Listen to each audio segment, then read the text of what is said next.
I have a friend that used to say, he can't say this anymore, but used to say, whenever he was invited any place to speak,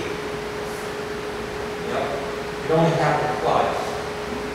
The first and the last time. I know he can't say that truthfully anymore because he has spoken in one place several times. I'm just hoping that after this time, it won't be my last time. Hope I won't screw up if I do something like that. I usually don't. But I'll be speaking to you about something that is not so commonly accepted today. It was years ago. I know by Methodism because I've been involved with Methodism for years, and I know by Presbyterianism as well as involved with it a little bit. And I also have a book at home that I've read that agrees with this, written by a Presbyterian minister, J.T. Peck, Central Idea of Christianity. Of course, he wrote that 150 years ago. That makes it outdated, right? Some things are never outdated until Jesus comes to me. And really then they're not outdated either.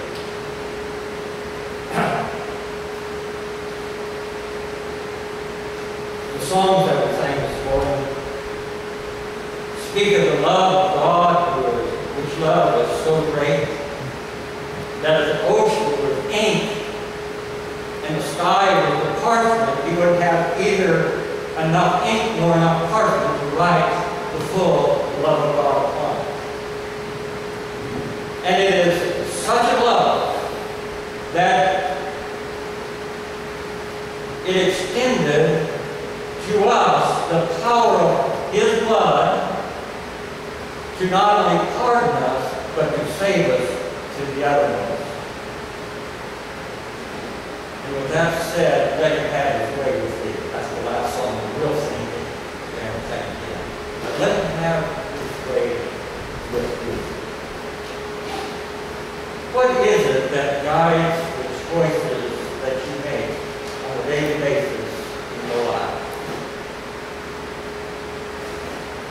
What is the foundation that guides you in living day by day and gives you that lifestyle which you follow today?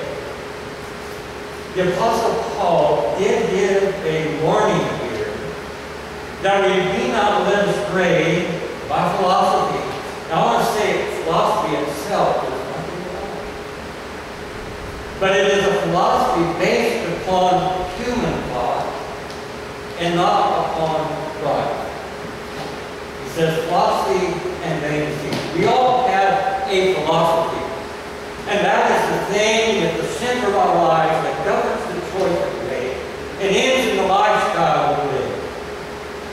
Every decision we make comes from the foundation that we have built in life. It can be a foundation of sand.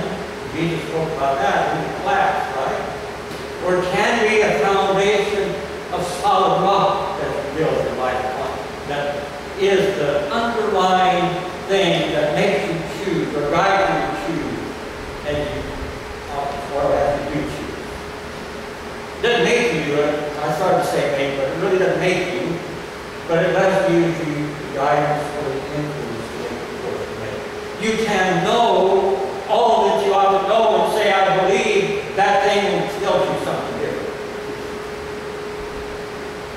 And that thing is practiced by too many Christians who often. At least they say, I believe, and then you watch them and you say, I'm not sure they believe that. Because what they do is contrary to the stated belief. I want us to have the appropriate belief, not based upon the philosophies of men or the elements of the world, of the physical world, that which we experience by our senses and not by faith. There are, and this just illustrates, there are two rooms in which we can live. The world lives in the lower room entirely guided by their senses, guided by the flesh. But there's the upper room which contains faith, and there we live the spiritual life. Now, Christians need to live in both. They will be living in both. We are earthly, aren't we? We are earthly. But in relationship with Jesus Christ, we move to higher plane. I'm pressing on to higher ground. Right? We live in a higher plane. People in the world have no choice. They live by the senses, just in the lower level. Christians climb into the upper story, the upper room, and there enjoy a spiritual life as well. A spiritual life that opens up to us truths that we cannot know as a non-Christian without faith.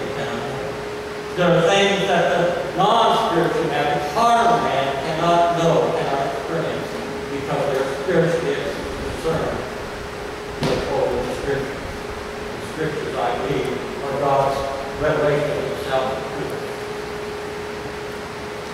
But we all need to have a philosophy. We just need to make sure the philosophy is not after the elemental things of this world. And later on we can read, let no man judge you according to what you eat or drink, or according to a holy day or Sabbath. We are warned about that also in Romans chapter 14, because some people, by their understanding, will eat no meat. They'll eat only vegetables, herbs, it says in King James. And others eat whatever. A man stands before his master, and the master is really the judge. But we look upon people, and we look upon ourselves, and we do make certain judgments. Recently, I've heard two different ministers, entirely different places, different denominations, say the very same thing. And this is what they said. God has given to us all the resources that are necessary for us to live a life without sinning. It's all there. And it really is. God has given us everything that we need to live a life without sinning against God. Let no man judge you. I mean, they may point out things and maybe ought to listen.